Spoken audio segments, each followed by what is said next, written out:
Hey, how are you doing? It's Alan here from Looking for Warriors, and I want to talk a little bit more about the Kanban for exams. Really important. Now, retrospectives. How do we get better and better and better and better? How do we continually improve? Well, the Japanese have worked this stuff out. The Toyota factory was creating better and better and better and better and more reliable cars. I think the Toyota, now they say the best built cars in the world. And that isn't just a saying. They mean the best built cars in the world. And it was interesting, Steve Jobs was talking about quality. And he was saying that in all the US adverts, they emphasize quality. But in Japan, they never did. They never talked about quality in the marketing.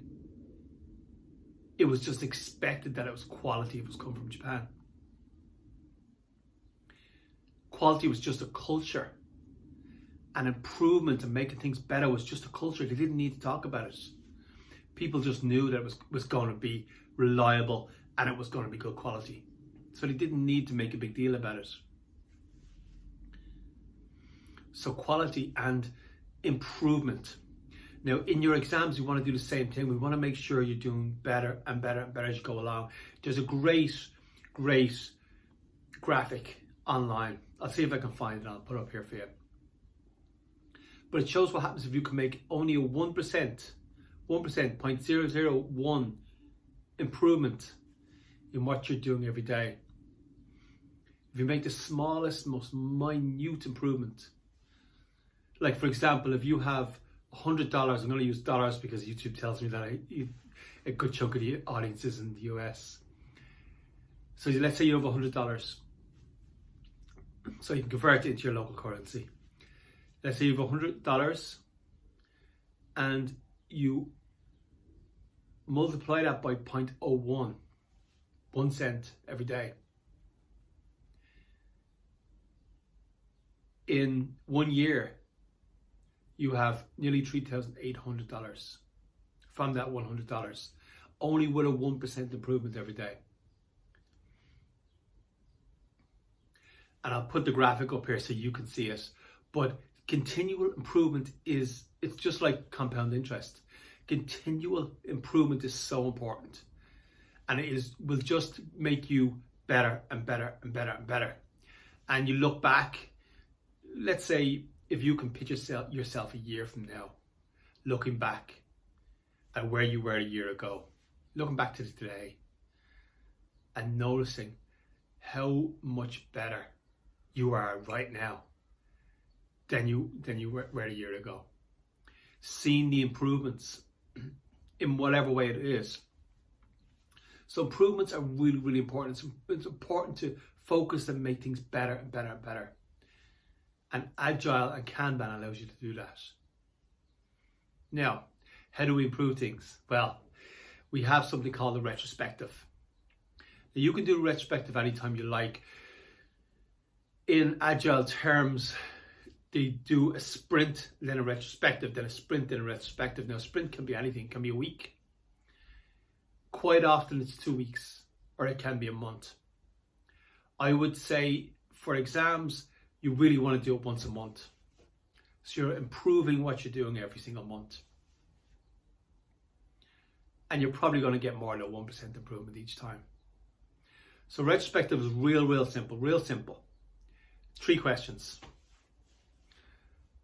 What went well? Let's just say month, to make it nice and simple. Month is on the calendar, so it's at the end of each month. What went well this month? How could I improve this month? And of the items that I found that will help me improve, what 1 or 2 things can I pick out that will give me a really quick win? So let's say it again. What went well this month? How can I improve from what I've done in the last month? So you want 6 or 7 things written out there. And of the things that I've found that I can improve with, what 1 or 2 things can I do straight away to give me a quick win? So there's 1 or 2 things in there you can pull out and do to have a quick win straight away. So you may find that one of the things that will improve you is better focus. Can I improve my focus? Can I do my CFTs better? If I do a CFT that is 15 minutes, can I concentrate for that 15 minutes without thinking about TikTok or looking out the window? You may find that, well, I find I have great focus when I'm doing history, let's say, or business, but I don't have the same focus when I'm doing maths. Maybe I could improve that. So look at yourself, and you really need to do this for yourself. I do one of these every 2 weeks. What can I improve?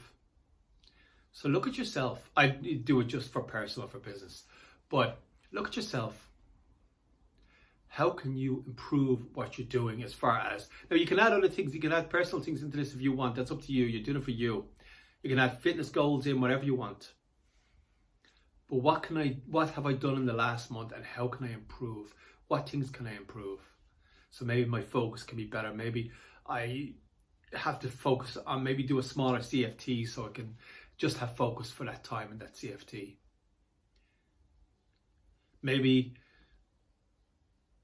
I'm falling behind in a certain subject. I'm falling behind in maths, or I didn't do well in a previous mock exam or something like that. What areas did I not do well? That kind of thing. Because not doing well somewhere, it happens. It's not a big deal. It's really just a signpost. It's really just a signpost. Say, hey, stop going that way, start going this way.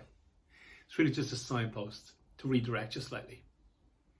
That's what not doing well means. It's nothing personal. It's nothing to do with you. It's just a signpost. Hey, go a different direction. Hey, Alan, different direction now, this way. So it's just a signpost.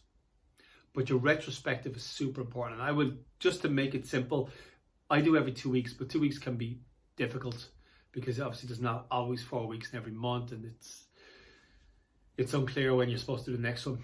So once a month is probably a good time to be doing it. Once every week is just too short. You don't have any real data. You don't have any really useful data to use. But once a month is great. So you get to the end of the month, you look back, you ask yourself 3 questions. You can just do this. I just do this. So you can do it in Pages or Word. That's what I do it in. You can use Evernote. Evernote is a great way to do it because you have them forever. So Evernote is a really good option too. But Pages or Word or whatever word processor you have, Google Docs, whatever it happens to be, you can use. So just 3 titles.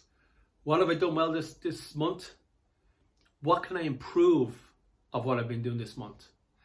And of the things that I've said I can improve, which are the 1 or 2 I can pick out? Even just one I can pick out that'll give me a really quick win.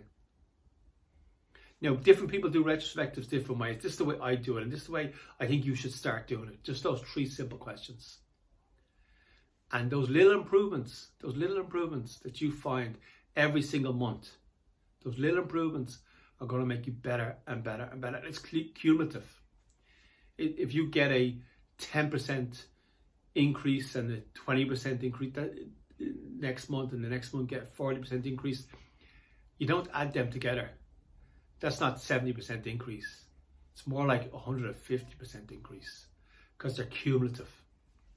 You get better and better and better and better. And you can see kind of where you're going wrong as well, or what things can I improve. You can see things that aren't going right and fix them. And fix them early and continually fix as you go along. So you can find out where all the problems are. So the retrospective is real important. I want to bring you to the retrospective quickly. So I want you to tell me, do you do retrospectives? Have you heard of them before? It's a very well-known part of the Agile Kanban process. It's a very well known. Do you do retrospectives? Do you do it in a different way? Tell me, talk to me in the comments, tell me. I respond to every comment. I'm at a stage now where I can respond to every comment. Maybe in the future I won't be able to, but right now I can respond to every comment. And I love getting them. This has been Alan here from Looking for Warriors, talking about do retrospectives.